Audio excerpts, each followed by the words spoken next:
Welcome back to Young Entrepreneurs of the World. Our next segment is entitled Amplify Your Voice, Design Your Personal Brand in the Digital Era. And we're joined by Virgilia Virjoghe, founder and CEO of VV Global Partners. And she's got a tremendous presentation here for us. And we look forward to hearing you and seeing you today. So welcome. Thank you so much, Glenn. What a pleasure to be here. What can I say? The digital era has brought so many changes for all of us, but even more importantly, the perception of other people of us is filtered through our presence. And I look at personal branding for the young entrepreneurs, just for any entrepreneur and professional out there, as being the digital business card into the world. That means that designing our personal brand, we are basically amplifying our voice into the world, allowing ourselves to connect not only with tremendous individuals who will be able to see our value, quite frankly, because of the way we present our brand, but even more so, allow ourselves to tap into great business ventures and get to that level of success that we all aim for. Why did I say that designing your personal brand is amplifying our voice? Is because ultimately we have 3 seconds, 5 seconds sometimes to make an impression.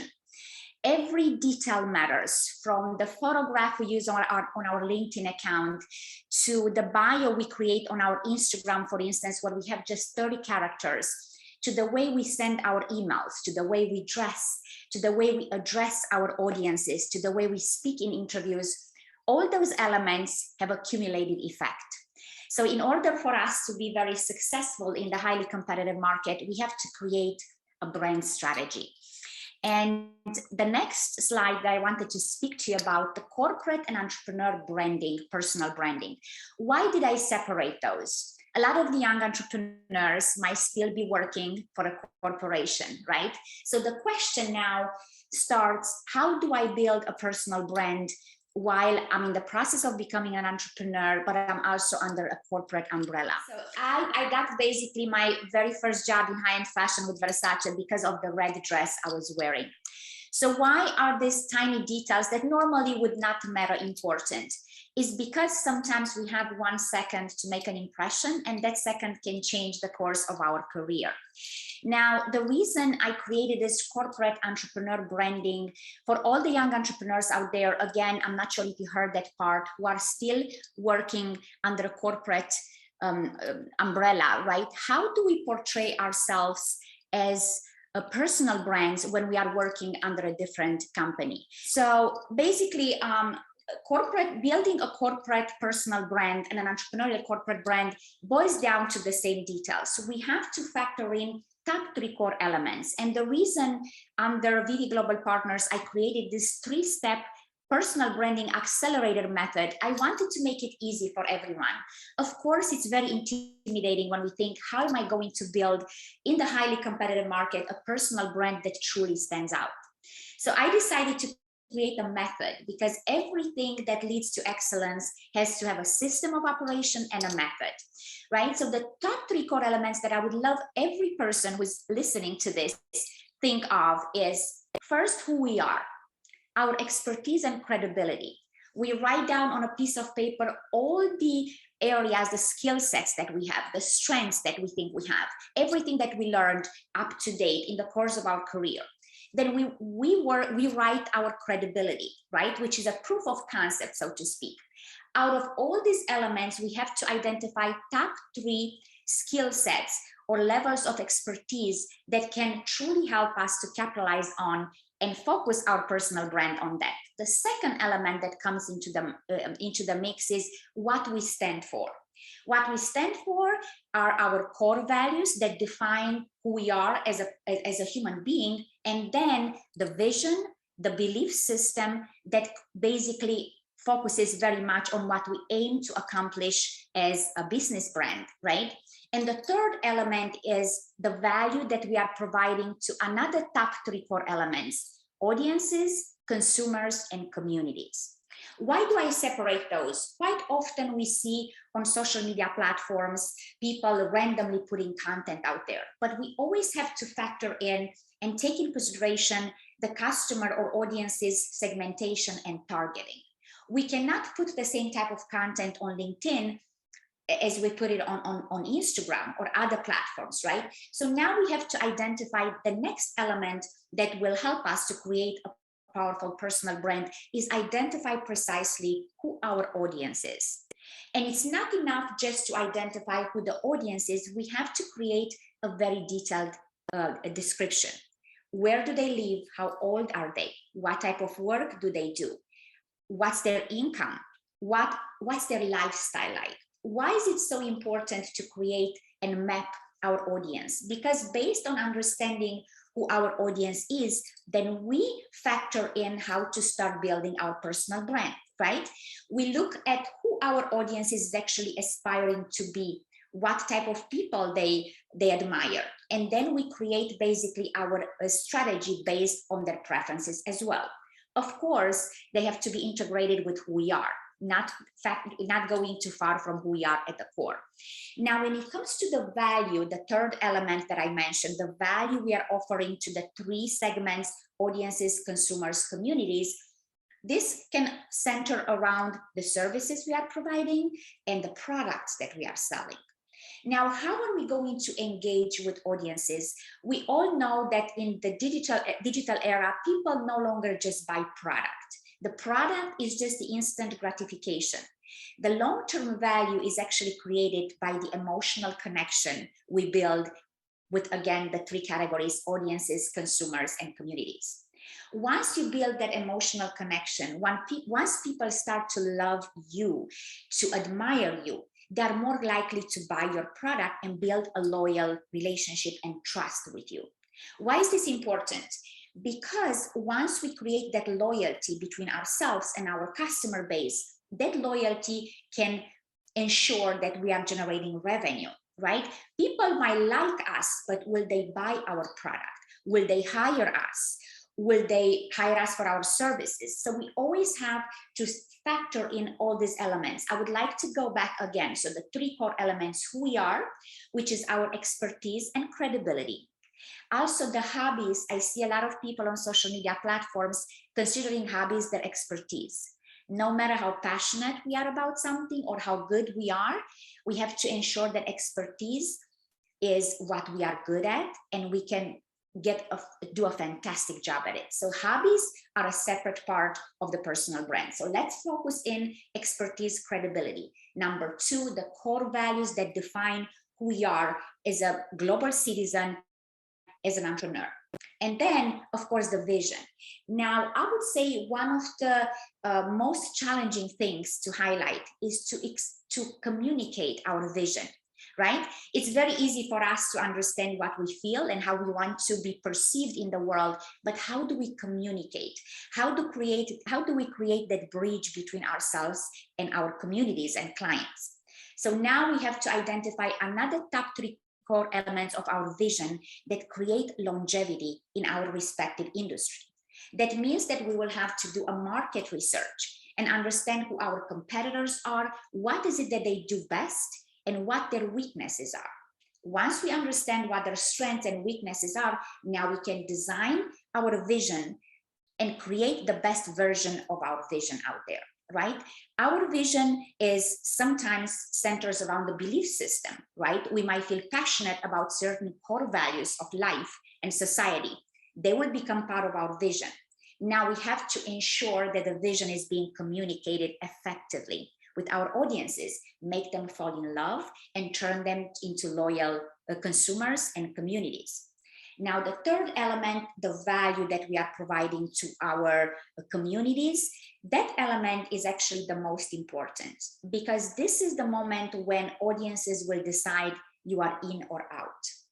Now, selling, I'm never big on selling. I believe we have to very much focus on building that trust with our consumers. Selling without selling. I've seen that movie many times, Always Be Closing, ABC. I don't believe that the focus should be closing. The focus should be to build loyalty with our customers, to be understood, to be heard, to build that trust, right? Without trying to sell. Because if you're not sincere, if you're not authentic, people will feel it. right? Now, so this is the 3-step brand accelerator that I'm focusing on in the very first stage. The next stage is content creation, right? We created the brand identity. That was the first step. We know who we are right now. We know what we want to offer to the market, but how are we going to create a content strategy that will make us stand out in the competitive market, and even more so, ensure that what we are offering is being highlighted at its best? The way I work with my clients, whether they are personal or organizational brands, we create a content strategy for 3 months, 6 months, 9 months, and a year. Why is this important? You have to look at the end of 1 year of work. How do you want to be perceived? What's the revenue that you are aiming to achieve? And what's the level of expertise you want to have at the end of this year? And based on that, now incrementally, we are creating a content strategy. The content strategy, again, I break it down in top 3 core elements. The first is we have to identify what precisely we are trying to sell. Believe it or not, a lot of entrepreneurs, when I ask them, so what exactly are you selling? They're a bit confused. Oh, I'm selling ABCD. No, what precisely you are selling. Write down that one product or service that you want to be tremendously successful with at the end of this year. And based on that, now we are creating a content strategy for 3 months. What's the call to action? What's the revenue, the targeted revenue? I believe that branding without having a sustainable business model would never work. It doesn't matter how sophisticated the branding is. If the business or yourself as an entrepreneur, you are not profitable, it doesn't matter how beautiful the content is. So now we are reverting back. Before we create the first 3 month strategy, we look at our business model and we kind of analyze, how am I going to make money? How do I delegate within the teams? And what's the expected revenue in the next 3 months? And based on that, now we are designing, if it makes sense, a content strategy with call to action attached to it. So we ensure that at the end of every week, every month, the consumer understands more and more about who we are, the product that we are selling, and we are convincing them that our product is the best. I would say in terms of content creation, video content is truly king. And I know Gary Vaynerchuk, one of my favorites, has been talking about it for, I think, 40 years now. Pictures, carousel type of content, they do work. But people, most of the times, they engage emotionally via video content. Right now, when we look at what happens on a larger scale on LinkedIn, Instagram, every video under 40 seconds truly grabs attention, right? When we think about TikTok, same thing. In the first 10 seconds, when you create your content strategy, I would love for you to think, is the audience am I gonna grab them in the first 5 seconds, right? Because most of the times we have these big production videos, and in the first 5 seconds, if you did not capture the audience and if they swipe up, whether they are on LinkedIn or Instagram, you lost that opportunity, right? Now, the content creation, that's why it becomes an instrumental part of branding, right? We have to think, step outside of our comfort zone and put ourselves in the shoes of the consumer. Hey, if I would see the video I'm posting on LinkedIn, would I stop?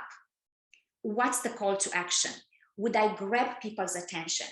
Is this content that I'm creating truly doing justice to who I am, what I stand for, and the product that am I offering, right? I know it's not as easy done, executed, and said, but I have a tip for you here.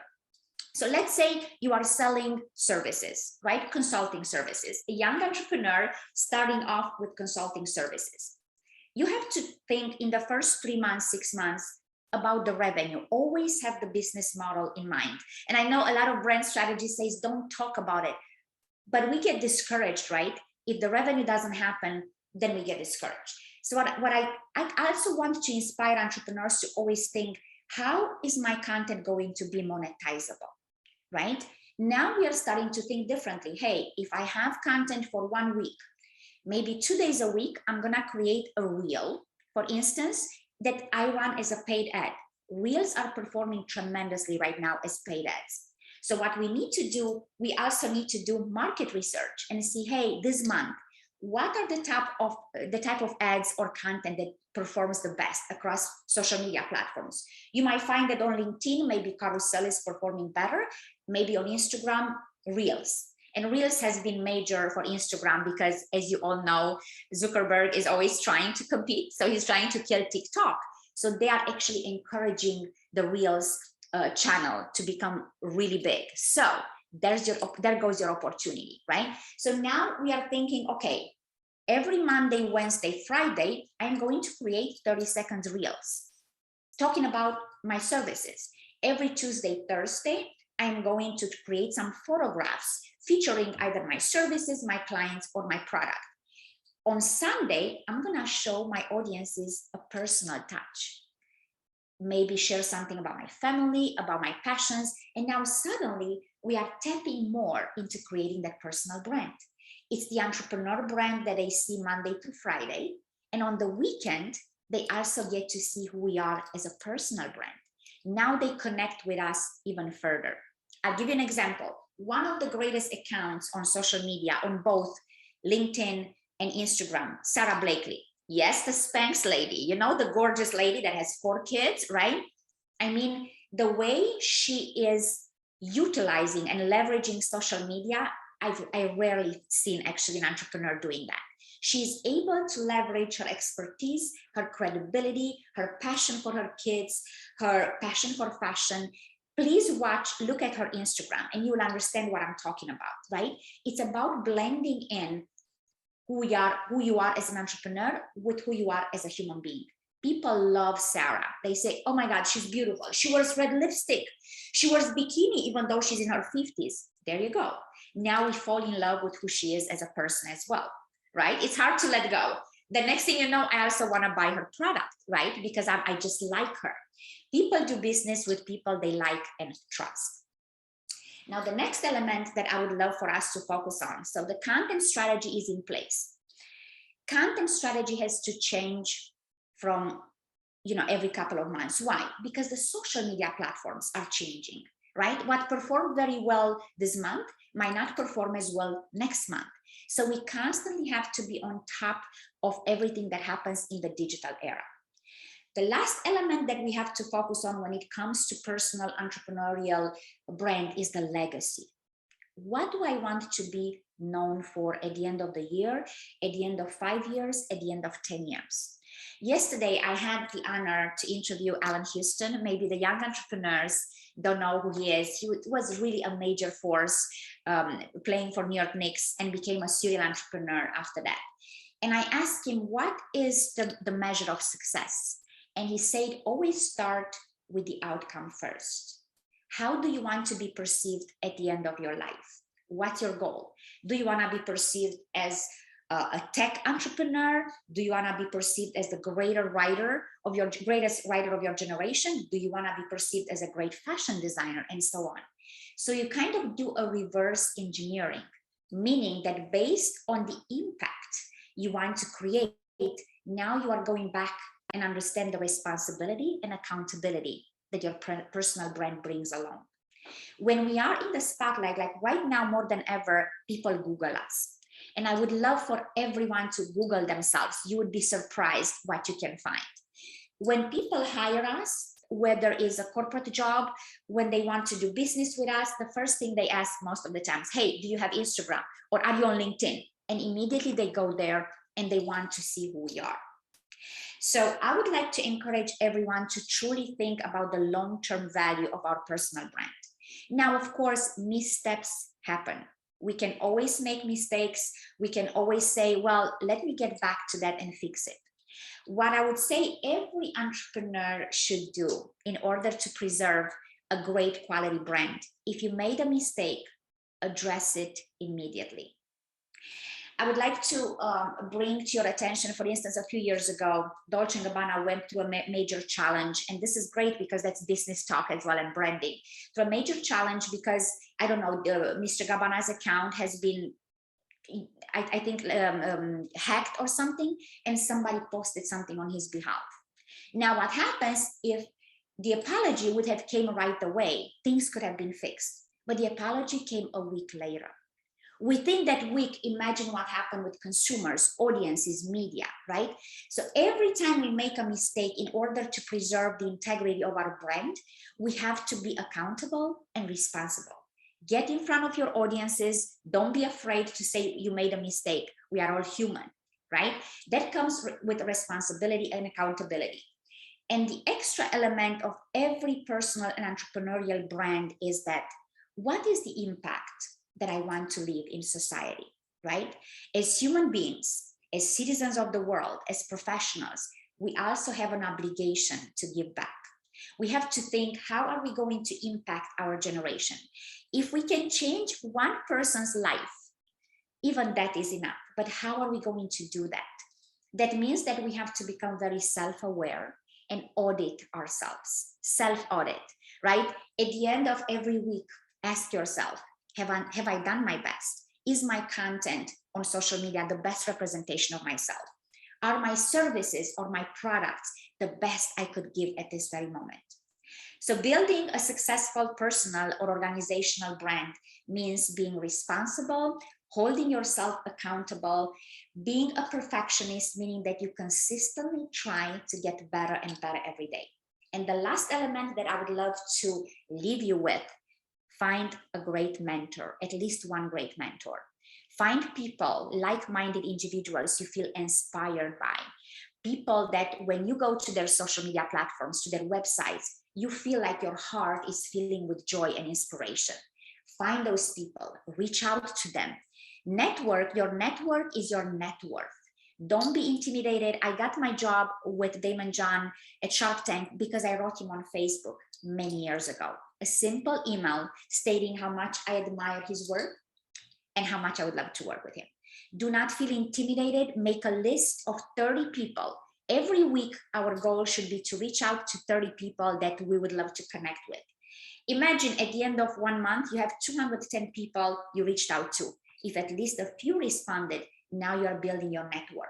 Having a very powerful network is part of being a valuable personal brand or organizational brand. So now, before I let you go, I would love to just go over everything again. So we discussed today in the presentation the 3-step personal or entrepreneurial brand accelerator, meaning focusing on top 3 core elements: who we are, our expertise and credibility, what we stand for, the core values that define our humanity and our profession, the services and the products that we are offering. Number 3, the value that we are providing to the 3 categories: audiences, consumers, communities. When it comes to value, we have to focus very much on understanding our business model, how we generate revenue. And the 3rd element is, how do we create this content that speaks volumes about the best version of ourselves? The next element is also finding the mentors, the people who can help us to become better and better every day. And the 4th element is building a network of people, building teams around us that offer us a support system, that team up with us, that help us to grow success. Because success can never be reached alone, right? All we can do is be the best version of ourselves, the most incredible personal brand, and then around us have these incredible people that will support our vision and our belief system. So I hope this helped. Hey, thank you, Vivi. Wow, that was terrific. Very, very much. I'm a fan of the film you referenced, the ABC, right? So I after listening to your talk, I would suggest that we substitute the C closing for the L for loyalty, right? So ABL, always be loyal. Loyalty, legacy, community. I didn't know you were an NBA fan. I'm impressed. I'm a huge fan. I'm a huge NBA fan. I know a lot of NBA, but NBA is pretty fun, actually. I do certainly remember watching Allen Houston play. So very, very interesting presentation. Real, grassroots kind of stuff. When you're thinking about community and your personal brand, just outstanding. So thanks for joining us today. It was a pleasure, Glenn, and I'm looking forward to staying in touch and forward our collaboration. Absolutely. We look forward to seeing you next time. Have a good evening, okay? Thank you. Good evening. Take care. Bye.